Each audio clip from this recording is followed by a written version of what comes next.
Are we in? All right.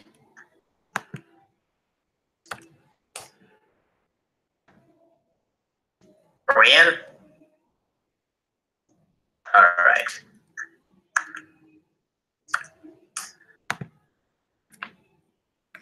Are we in? All right.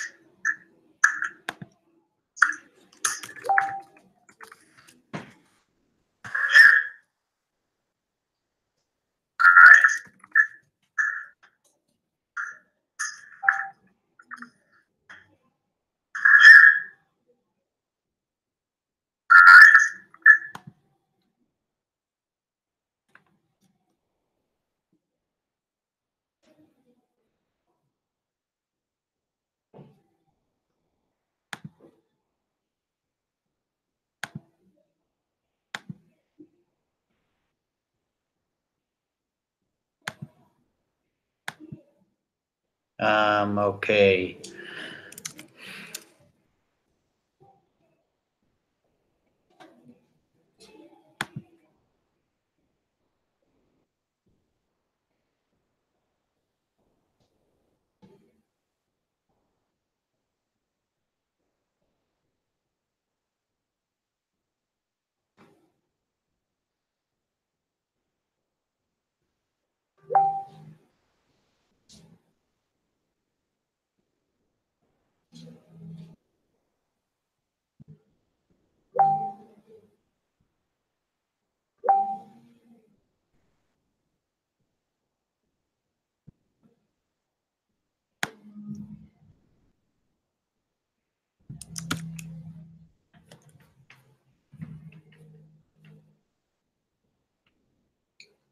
Can you hear me now, dude?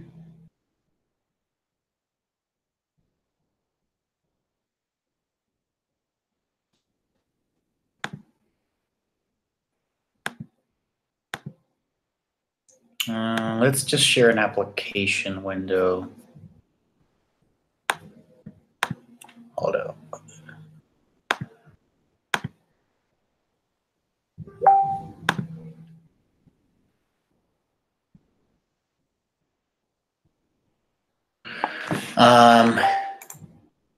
Okay, there's only 2 viewers.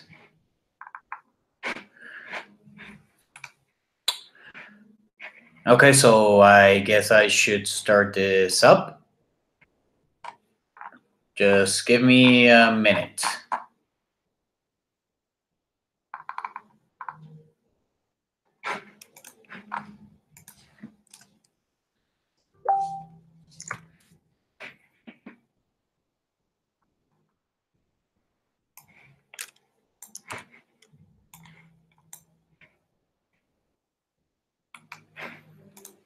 Hold on, I'm getting used to this, okay? All right, well, hello. Here we are to start the seminar about animation and design, but mostly animation. So first of all, I'd like to thank those who attended both the family dinner and the reunion, and I hope that everyone had fun. With that being said, what? With that being said, there are some things that I am obligated that I have to say. We must tread very carefully because the culture and traditions that we establish now will concrete and will be difficult to change later. I believe that some motivational things that we could do include doing something special every time someone ranks up, like celebrating and throwing a party, having all members and congratulation cards, which is in the rule book.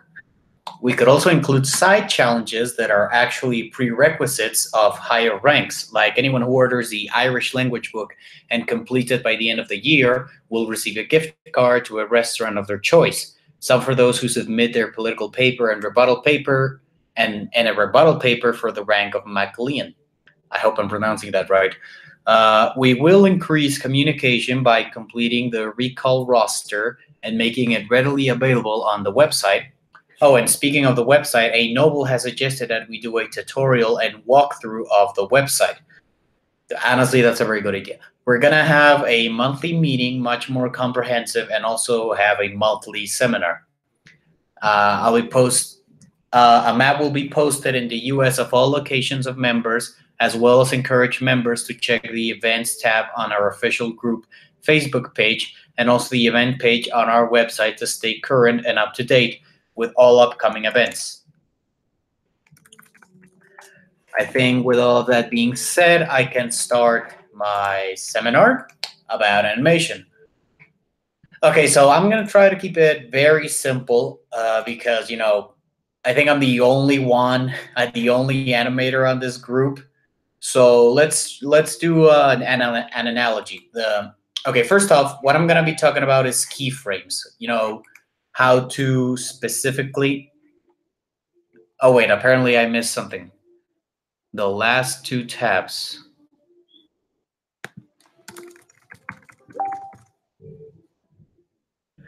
Oh, that's right. Sorry. There's something I forgot to show. For that, I need to screen share it. Hold on. Let's just go with the entire screen. What? Okay. Okay, so here are the rank progression supplements. Where are you at towards rank progression? So here we have the Mac Lean. Again, I don't know if I'm pronouncing these right, guys. I'm sorry. The Knight. Okay, I should go with what? Okay, you have to volunteer to benefit society in 2 different countries, study a political point, write a rebuttal against your own personal beliefs, professionally release a form of art such as a song, album, release, etc. Blueprint coding, designing, engineering for a professional environment or company will also be accepted. And the award for associate degrees, bachelor degree, master degree, or PhD candidate may petition this requirement if they have qualifying training, certificates, or career. Okay, so I'm gonna let's skim through this. Then there's a night. You have to travel to all the continents, any Aztec or Mayan temple, etc. The Niagara Falls or hike any volcano. Then you have the Dradoy. Sorry, I won't pretend I know how to pronounce these things. Then the Gaisyok, the Dionak, and Crowned. Okay, that I can read. And finally, the Secret Crowned. And then here we have the progression chart. As you can see, I'm all the way over there. And then there's everybody else. So this is the update. This is how everyone's doing so far. And I think that settles it. I mean, that is about it for all the information I was meant to be given on this seminar, unless Corey has something else to say. Hold on, let me just. Is that about it? All right. Okay, so I'm going to get back to talking about animation. And again, like I was saying, I think I'm the only animator here, so I'm going to try to keep it as simple as possible. What we're going to talk about today is keyframes. Now, for those of you that don't speak the language, keyframes are pretty much in layman's terms, they're the amount of drawings that you have in order for something to move. We're going to use 5 shots from the music video I'm making, which, by the way, is burning me out. I should have come up with a better work ethic for this one. But anyways, I'm just gonna hold on. I'm gonna just screen share Flash for this one. All right, here we go. Okay, so in animation, like comedy, is all about timing. What do I mean by this? You have to know when and how long to use your keyframes. For instance, let's take a look at this animation, which has Corey sliding because Derek punched him really hard. Now, as you can see, yes, it looks fluid, it looks fast, but it doesn't look well enough. There's not enough pause time, to process the whole action. So, because, when he slides, there's not enough time for him to pause and attack. Like, it just happens way too fast. You can't process it. So let's go to the improved version over here. Now here, as you can see, it's essentially the same, but there's still some breathing room, especially when he connects a punch, and there's like a couple of more frames when he turns around. Like exactly there, there's a little bit more frames of him looking mad, so we can process what's about to happen. Like he pauses for a second, jumps, and then attacks. And don't worry, I'm gonna add the effects later. Like this is just for the purpose of talking about the subject. Let's try with another scene. Okay, so this one is let me just check. Oh fuck, hold on. Okay, this is a good one, but I have to elongate it a bit. All right, there we go. Play once, perfect.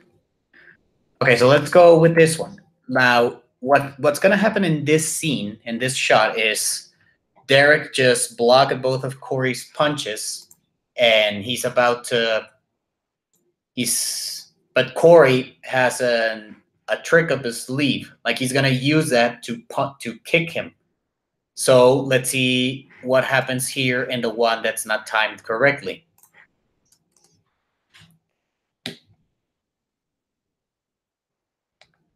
Hold on. Just a second.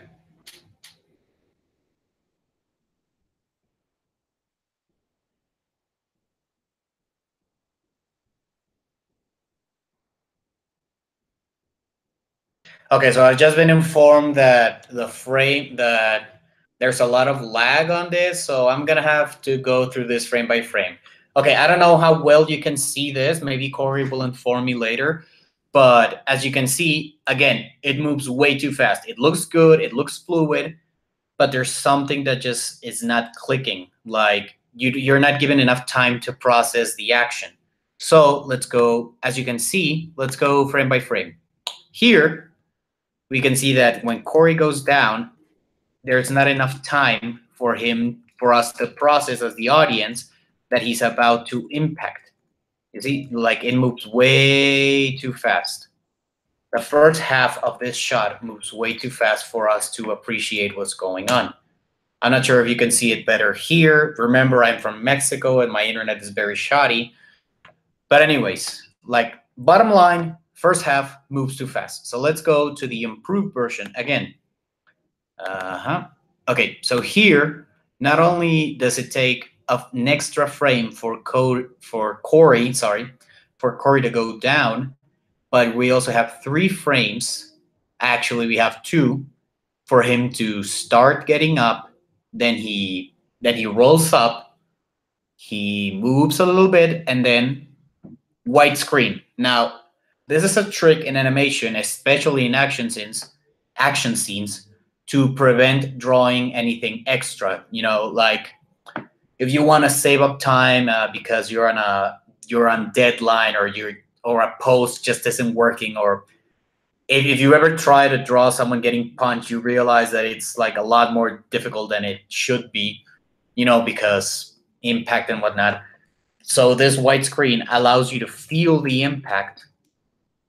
You see, like the white screen helps me to cut corners from this pose to this pose, so I don't have to draw all of the in-betweens. It also works when we're talking about something like an action scene where everything is moving way too fast and you need to cut and you need to know, and you have like a limited time per shot, especially in this one because Corey was very specific that he wanted every drum sound to be a different shot. Like here's the action scene and he's boom, boom, boom, etc. Okay, so let's see if the internet allows me to show you this at full speed. As you can see, there's a little bit more time to process, and everyone starts moving as soon as it cuts, so the flow keeps going.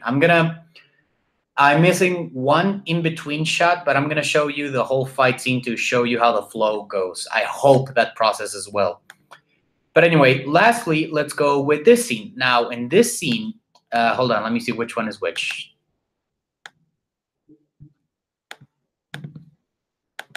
Okay, in this scene, it's empirical. It's very important to show Derek running as fast as possible. Like he's doing that stupid Naruto run where he has his arms flailing on the back. But here we have to take into account that we will need less drawings at less speed for that to happen. So let's take a look at this one. Let's take a look. Actually, let's go all the way inside.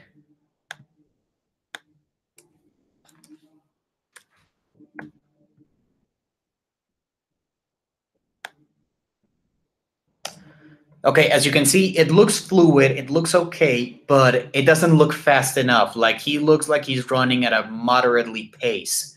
And why is that? Well, two things. One is because I used a lot more drawings on the legs here for the run cycle. And two, it's animated by 2 keyframes. Now, this is something I forgot to mention. This is something I forgot to mention about keyframes. A lot of people animate on 2 keyframes. That means it's 1 drawing for every frame of video. And as you can see, like right here, it says I'm in current frame number 1, and over here it says how much time has passed. Since I'm animating at 30 frames per second, that means 30 frames will be 1 second. Pretty pedestrian, I know. What was I going to say about this? Oh yeah, so you have to know when to use your key, when to use 2s and when to use 1s. Now here again, the animation looks good, it looks fluid, but it doesn't look fast enough. So what do? Okay, then let's go to this insight symbol over here, and we can see that here we have just a couple of 2s, but the rest of the keyframes are going in 1s, allowing the run cycle to look a lot more fast. So let's play it. As you can see, now it looks a lot more faster. Now, if we wanted this to look even better, we'd add some blur effects. We have him shaking a bit, and that will come later down the road. You'll see it on the final video. But this is what I meant when I said that keyframes are all about timing. You have to know when to use it drawing, when to use it pose, how long to use it, and so forth and so forth. Well, this is about as far as I could have gone talking about this. I didn't want to bloat this, and I didn't think it would be this quickly. So let's take a look at the action scene, what I have so far. Don't worry, Corey, this is moving faster than you think. Okay. So since Corey wanted every beat drum, I really don't know how to say it, BPS, whatever. He wanted every time there was a from the drum to switch to a different scene. So that's what I ended up doing. I'm going to play this without the music because, it's going to sound horrible because of the background noise I have. But anyways, like, there goes boom. Oh, yeah. There goes boom. And then another one. And then another one, etc., etc., etc. That was pretty much the gist of this part of the action scene. So let's see if we can actually play it in real time without it lagging too much. Because if I try to play it from Flash, since it's a lot of tweening, it's not going to look in real time. Let's see how it looks. So boom, boom, boom, boom, boom, boom, boom, boom, boom, boom, boom, boom, boom. So, like I said, you have to know when to use your keyframes. You have to know how long to hold on a pose, how long to, etc., etc. Are there any questions or something? I don't know. I'm kind of running dry here.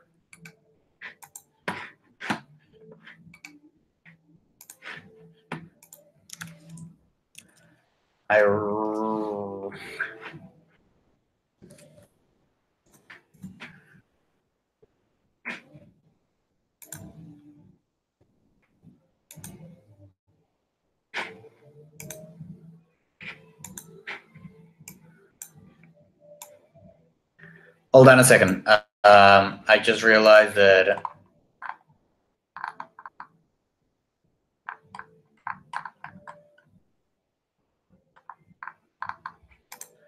Okay.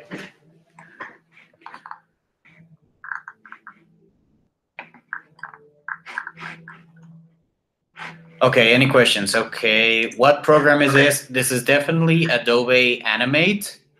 As you can see, CC 2015. It really doesn't matter what software you use to animate as long as you know how to fucking do it. For instance, I haven't known, but I know of animators here on YouTube that use Macromedia Flash 8 that was released like in 2003 and are still able to produce much better animations than I ever could. Like these, it's not a matter of the software, it's a matter of your technique. That's about it. Anything else you'd like to know about animation? Because I was just gonna talk about keyframes. If you have a question, put it on the YouTube chat. Tell us a bit about yourself, how you got into animation and why, about your new company and why you got into this society. A bit about myself. Okay, first of all, why I got into this society? Well, I met Corey through Upwork. It's a freelancing website for animators. So, we chatted. He was very cool with everything. I immediately got into a groove with him, and he told me about, when I work with clients, I tend to be a chameleon with them. Like with Corey, I acted differently than I acted with some woman from Texas who almost stiffed me, but luckily I got paid in the end, etc., etc. So with Corey, like it was very easy to hang with him, very easy to talk with him. Like he was an open book, I was an open book. Like there wasn't really, almost immediately there was no filter. And he told me about traveling, all the shit that he's done, etc. And from that he casually mentioned that he was starting a society, a group. So he told me everything about it. At first it sounded a little bit, how can I say this, it sounded a bit cultish, but as he explained it, it was very cool, very interesting. And I got in mainly for the traveling. Like I've been meaning to travel a lot. I hope one day I'm economically stable enough to do so. And that's about it. And how I got into animation and why, and about my new company. Okay, I got into animation ever since I was a kid. I always liked to draw. I know it's kind of boring, but I realized that a lot of people liked it. Like even my fucking bullies were like, "Oh, dude, oh, hey, faggot, you actually draw very nicely," and stuff like that. So that's about it. And eventually it was just drawing, but then I started, realizing, hey, I can actually turn this into a job. And I was looking at a lot of internet animations at the time. Actually, internet animations is what got me into wanting to be an animator, because they were so weird and nothing like you'd see on TV, that I went to I just wanted to do it. I never actually became a Newgrounds animator. I just became a consumer. But, after high school, I went into animation, I moved out, and that's about it.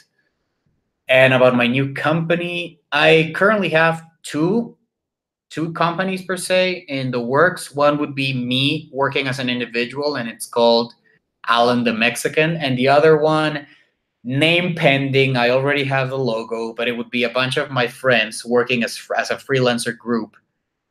And oh, you want to see my face? Okay.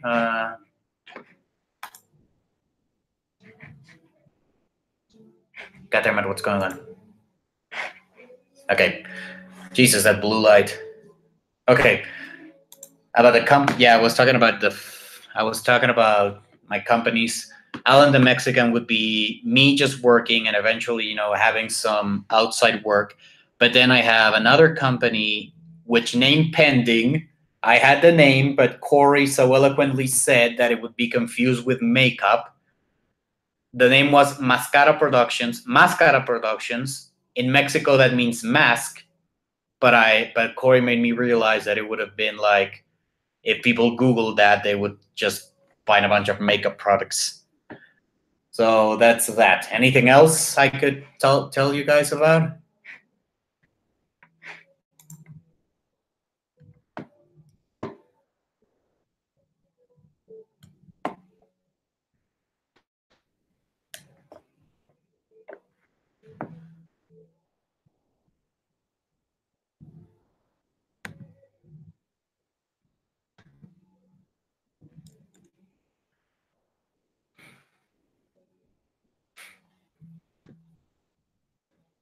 Oh, I guess. Oh, I know. I guess I can show you guys how I animated those very fluid shots at the beginning of the fight scene. So let's do that. Okay.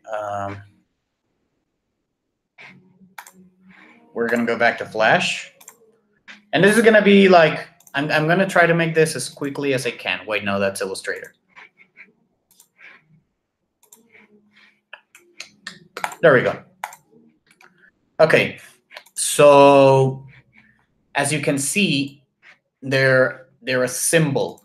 What that means? Okay, a symbol is what you use in Flash in order to not have a bajillion layers and reduce it to one. So if I go inside this pose of Derek, you can see all of this, but there are also a bunch of symbols. And as you can see, he's moving very fluidly. Now, how did I do that? Like, some of you may say, oh, you did it frame by frame, like one drawing per. Oh, wait, someone else had a question? Charles Brandner, what was your question?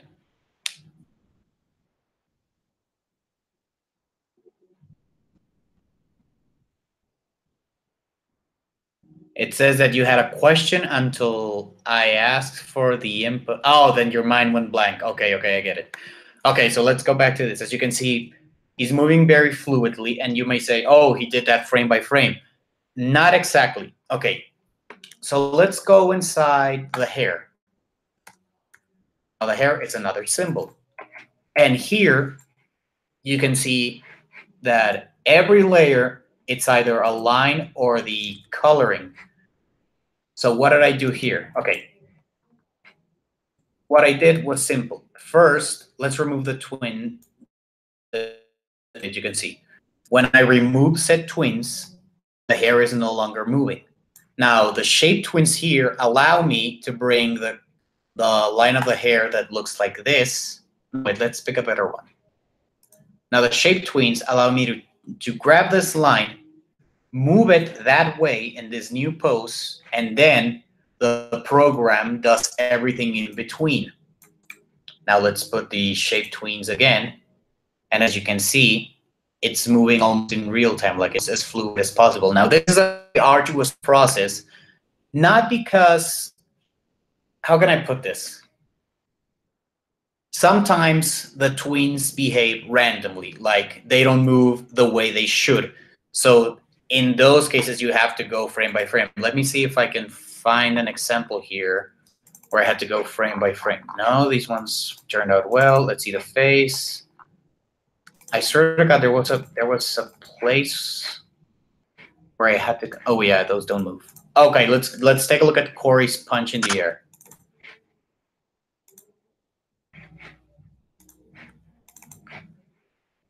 Okay, here we go. Okay, here when it came to Corey's arm, I had to go frame by frame because the tattoos, the godforsaken tattoos, were not masking themselves. You know, masking is when you have a certain, when you only allow the animation to play at a certain area. In this case, Corey's arm.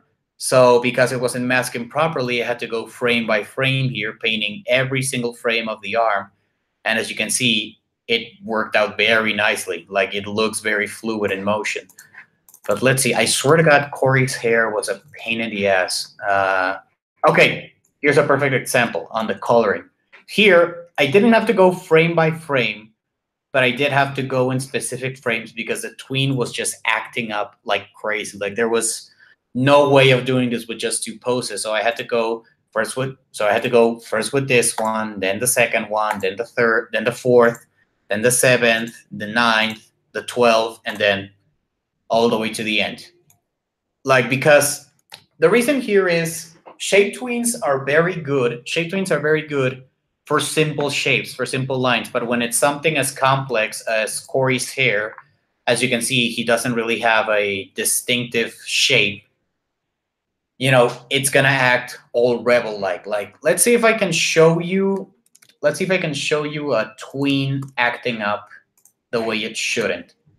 Okay, so let's go over here. That's already random. And we're just gonna paint something randomly. And let's just say we want it converted to a straight line. Like this. All right, so let's create a shape tween. Okay, and as you can see, it moves relatively smoothly, but there's that one white line in the middle. You see it? Yeah, that's the type of shit that sometimes happen with motion tweens. So you gotta know when to use them and how to use them. Like, you see, it looks smoothly, but that line in the middle fucks the whole thing up. And that's what happened with a lot of the coloring in these particular poses. Because, okay, I haven't added the background yet, but it's a 360 background where it spins. The background is spinning in a circle while these two are fighting. So I needed it to look as smoothly as possible for the rotation to make sense. Now here, let's take a look at Corey's hair as well. You see how smoothly it moves from this line to the, how can I call it, from the ends of the hair over there? Let's take a look inside and see how it actually works. Yeah, as you can see as well, I had to go frame by frame for that part in particular. Again, because it's not a definitive shape, I had to go frame by frame, painting both ends of the hair for it to look decent. And I think that's about it with shape tweens. Okay, Charles actually have okay, I have 3 more questions. What is the cost of the program? It's very expensive. It used to be like 600 and you will have it forever, but I think it now got down to $12 or $15 a month. It got reduced to a monthly subscription, but yeah, it's kind of expensive. You can always, you can always find a free version or a friend that brings you the or a friend that gives you his license. Sorry. Do you prefer to use vectored images or rasterized? Oh shit. It depends for the type of animation. Like, vector images work when I just have to put all of the stuff together. Sorry, it works for that. But rasterized works for that. But vector images work a lot better for shape tweens, what I just showed you. And finally, what is the process of the actual drawing? Do you see a stylus on the computer screen? Do you use a stylus on the computer screen? I use a Wacom tablet. Sadly, I do not have the economic income to buy a stylus. The one where it's like a giant touchscreen. But it works well for me. Sometimes I even draw with my mouse, believe it or not. And I think that's about it. That's about all I wanted to talk about it. I think if I talk more about this, you guys are gonna get it's gonna get tedious. There's a lot of stuff to cover in animation, and I just wanted to cover the very basics of it. So if there's anything else you want to know or anything else you want me to say, I think this would be a good place to end it.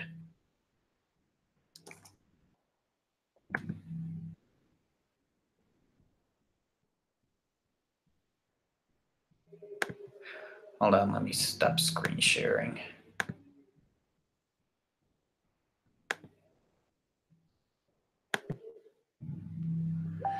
All right, so nothing else to say. That's all I have to say. So until next seminar, guys, I'm gonna stop broadcasting in 3, 2,